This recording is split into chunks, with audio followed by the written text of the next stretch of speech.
Hello students, अब हम लोग डिस्कस करते हैं जो शीट 2 मैंने दी थी आपको उसके क्वेश्चंस।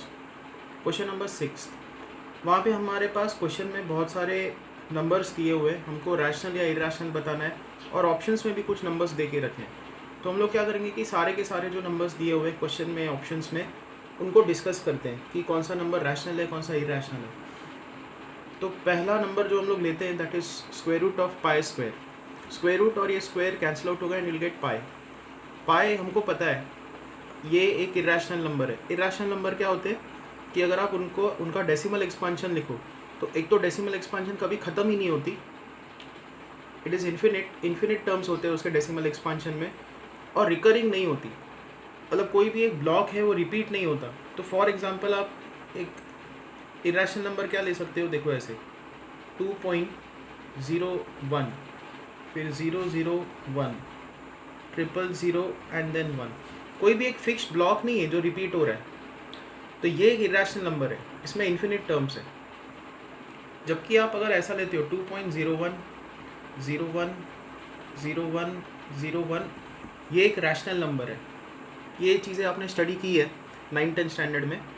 तो इसलिए पाई क्या है, पाई एक इरेशनल नंबर है, ये स्टैंडर्ड नंबर है जो हमको पता है, pi is irrational number. And what are irrational number? Decimal expansion never terminates and it is non-recurring. The block of numbers after decimal is non-recurring. उसके बाद है क्यूब रूट ऑफ 0.8। 0.8 को हम लोग लिख सकते हैं 8/10। क्यूब रूट का मीनिंग क्या होता है, पावर 1/3। 8 को हम लोग लिखेंगे 2 क्यूब, डिवीजन में है 10। लॉ ऑफ इंडेसिस लगाएंगे, ये क्यूब रूट दोनों पे सेपरेट हो जाएगा। सो 2 के पावर में क्यूब है और क्यूब रूट, तो 3 कैंसिल आउट होगा, विल गेट 2 ओवर हियर, और डिनोमिनेटर में आएगा क्यूब रूट ऑफ 10।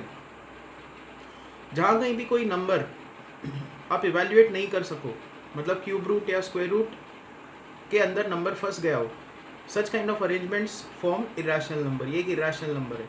तो 2 तो रैशनल है, डिनोमिनेटर में इरेशनल है, तो एक रिजल्ट है कि rational upon irrational is irrational.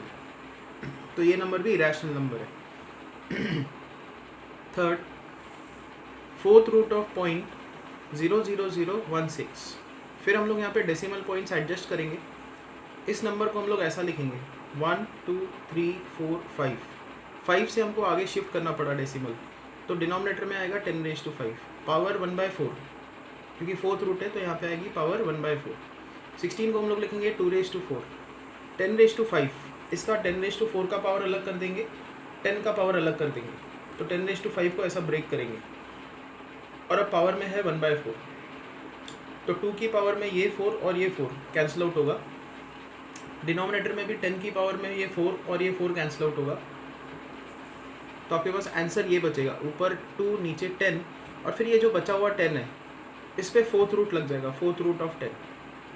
तो ये रैशनल, ये रैशनल, बट ये टर्म क्या है, ये इरेशनल टर्म है, क्योंकि fourth root, square root, fifth root, किसी भी रूट के अंदर अगर एक नंबर अटक गया हो, आप उसको निकाल नहीं पाओ, ये कैंसिल आउट नहीं होता हो, पावर्स और ये रूट्स कैंसिल आउट नहीं हो रहा है, that will form an irrational number. So this is an irrational number. Next, cube root of -1।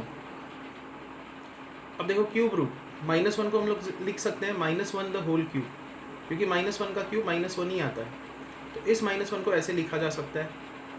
Cube root का मीनिंग होता है पावर 1/3, तो -1 के पावर में 3 है और power 1/3, 3 will cancel out, you will get -1, which is a rational number. Rational number किसको बोलते हैं, रैशनल नंबर वो होता है कि जिसको आप P/Q फॉर्म में एक्सप्रेस कर सको, ऊपर नंबर नीचे भी नंबर, और ये दोनों क्या होते हैं, इंटीजर्स, इसको बोलते हैं रैशनल नंबर। सो ये है, ये रैशनल नंबर है। उसके बाद अगला question, question number 5, square root of 0.001। फिर डेसिमल पॉइंट्स हम लोग एडजस्ट करेंगे, 1/1 2 3, 3 प्लेसेस से हमने इसको आगे शिफ्ट किया डेसिमल को, तो डिनोमिनेटर में आएगा 1000, और यहाँ पे है स्क्वायर रूट, मतलब पावर हाफ। फिर हम लोग क्या करेंगे, 1000 को लिखेंगे 10² × 10 पावर हाफ, ये 2 और ये 2 कैंसिल आउट होगा, गेट 10, और यहाँ पे आएगा square root of 10। Square root of 10, this is a irrational number. तो 1 रैशनल है, 10 रैशनल नंबर है, बट ये स्क्वायर रूट ऑफ 10 इरेशनल है। ओवरऑल ये नंबर इरेशनल होगा। तो उसमें करेक्ट ऑप्शन ये है, आई गेस ऑप्शन ए में ये दिया हुआ है cube root of -1, this is correct.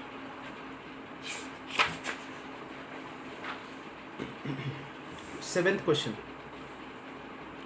What is the remainder when such a big number, एक नंबर हमको दिया हुआ है, multiplied with this number is divided by 4। Concept बहुत सिंपल है, आपके पास जब कभी बहुत बड़े नंबर्स दिए हुए हो, या ये बेसिक मैथ्स कॉन्सेप्ट है कि आप क्या करो, ये लास्ट के डिजिट्स को मल्टीप्लाई करो, 7 9 63। तो जब आप ये पहला नंबर और ये दूसरा नंबर इनको मल्टीप्लाई करोगे तो लास्ट में डेफिनेटली 63 आपको दिखने ही दिखने वाला है। तो 7 9 63, या एंड में आप चलो 3 तो मान ही सकते हो कि 3 आपको दिखेगा ही दिखेगा, ये 6 का तो बोल नहीं सकते, बट 3 फाइन। और फिर जब इसको आप थर्ड नंबर से मल्टीप्लाई करोगे, ये वाला, इसका लास्ट डिजिट 3 है, इसका लास्ट डिजिट भी 3 है, तो जब आप ये लास्ट नंबर इन पहले दो नंबर्स के साथ मल्टीप्लाई करोगे तो लास्ट में क्या आएगा, 3 × 3 इज 9। तो हमारा कंसेप्ट क्या है यहाँ पे कि आपको लास्ट डिजिट्स को मल्टीप्लाई करते जाना है और बस डिटरमाइन करना है कि लास्ट डिजिट क्या आने वाला है, 9 आने वाला है, ठीक है। तो यहाँ पे आप क्या लिख सकते हो, रिमाइंडर क्या होगा, जब आप 9 को 4 से डिवाइड करोगे, ये जो लास्ट डिजिट है यही डिटरमाइन करेगा कि इसका रिमाइंडर क्या आएगा। तो आपको लास्ट डिजिट 9 उसको 4 से डिवाइड करना है, तो 4 2 = 8, रिमाइंडर इज 1। तो वो जो बड़ा नंबर बनेगा इन सबको मल्टीप्लाई करके, उसका भी जो रिमाइंडर आएगा वो आएगा 1। अब ये कैसे आता है, ये जो कंसेप्ट है ये हम लोग जब जून में सिलेबस स्टार्ट करेंगे तो basics of maths, fundamental of maths, ऐसा एक चैप्टर आएगा, उसमें हम डिविजिबिलिटी चीज़ें देखेंगे, divisibility bye 2, divisibility bye 3, divisibility bye 4। तो उन सब में ये चीज़ें कवर होंगी। आपको तब क्लियर होगा कि क्यों लास्ट के डिजिट्स ही लिए जा रहे हैं, क्यों वही डिटरमाइन करता है कि रिमाइंडर क्या होगा, तो तब आपको ये चीज़ें क्लियर होंगी। अभी के लिए ये कंसेप्ट याद रखो, तब हम रीजनिंग भी देखेंगे ये कैसे आता है, इसके पीछे का वर्किंग लॉजिक क्या है वो भी अपने को पता चलेगा। Fine, next is question number 8। अभी उन्होंने बोला है कि x ऐसा नंबर है जब आप उसको 6 से डिवाइड करो तो रिमाइंडर 4 बचता है। ऐसे तो बहुत सारे नंबर्स है, इन्फिनिट नंबर्स है। सिंपलेस्ट नंबर कौन सा ले सकते हो, 10। हमको पता है कि 10 को अगर आप 6 से डिवाइड करो तो रिमाइंडर 4 बचता है उसमें। फिर y एक ऐसा नंबर है जो अगर आप 6 से डिवाइड करो तो रिमाइंडर 5 आने वाला है। तो कौन सा सिंपलेस्ट नंबर आप ढूंढ सकते हो, ये क्राइटेरियन मैच करने वाला 11, क्योंकि 11 को अगर आप 6 से डिवाइड करो तो रिमाइंडर 5 आता है। तो x की वैल्यू हमने 10 ले ली, y की वैल्यू 11 ले ली। उन्होंने पूछा है x² + y² जब 6 से डिवाइड करोगे तो रिमाइंडर क्या होगा। तो x का स्क्वायर y का स्क्वायर हम लोग ऐड करेंगे 100 और y का स्क्वायर 121, इन दोनों का एडिशन आएगा 221। तो 221 को जब आप 6 से डिवाइड करोगे, क्वोशंट आता है 36, रिमाइंडर आता है 5, तो रिमाइंडर बचेगा 5 हमेशा। अब कोई भी नंबर लो, तो ऑप्शन सी इज करेक्ट।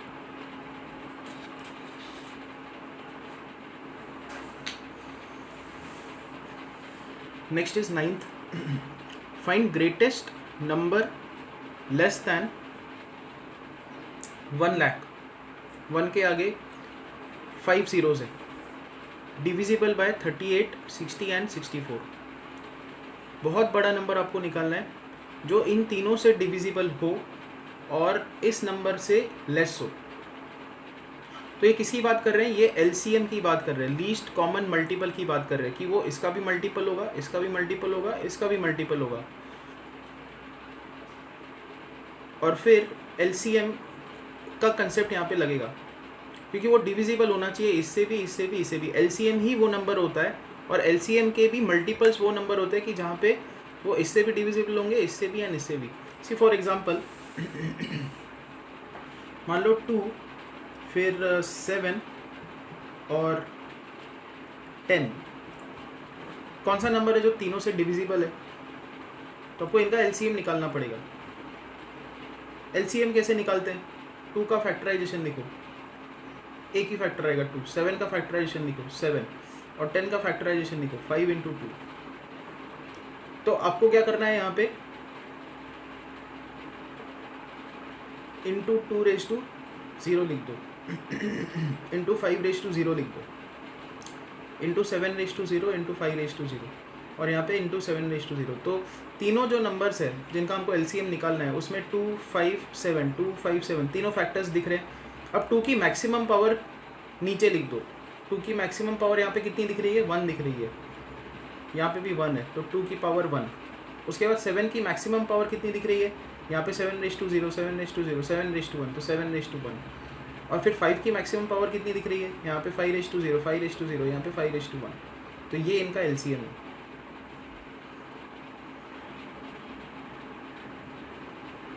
इनको अगर आप मल्टीप्लाई करो तो आंसर कितना आएगा, 70 इज एलसीएम।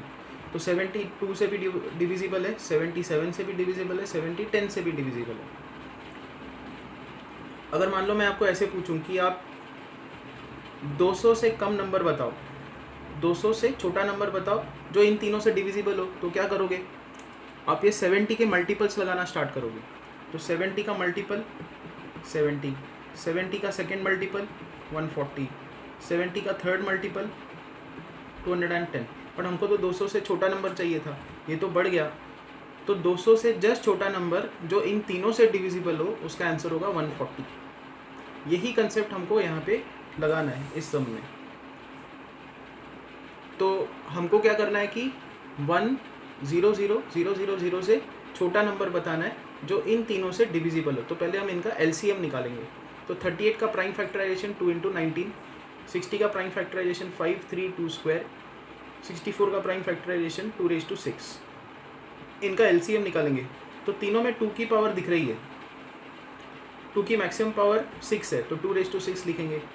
5 का टर्म तीनों में नहीं दिख रहा, बट जहाँ भी दिख रहा है उसकी पावर कितनी है, 1 है तो 5 आ जाएगा।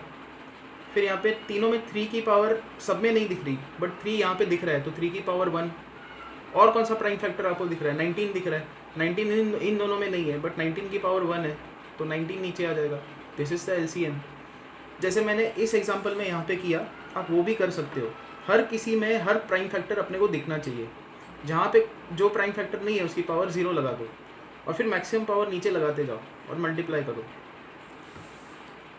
फाइन। तो जब आप इनको मल्टीप्लाई करोगे तो ये आता है 18,240। फाइन।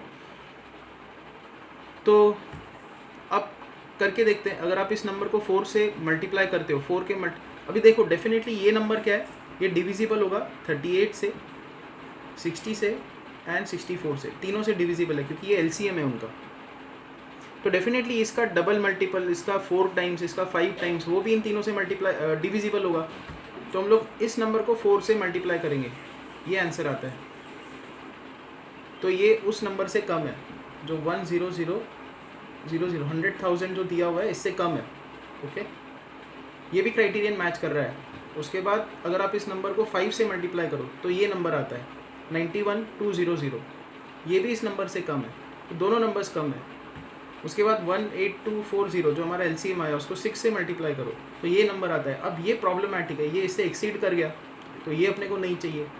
बट उन्होंने क्वेश्चन में पूछा है find greatest number less then 100,000। तो इन दोनों में से ग्रेटेस्ट कौन सा हुआ, ये।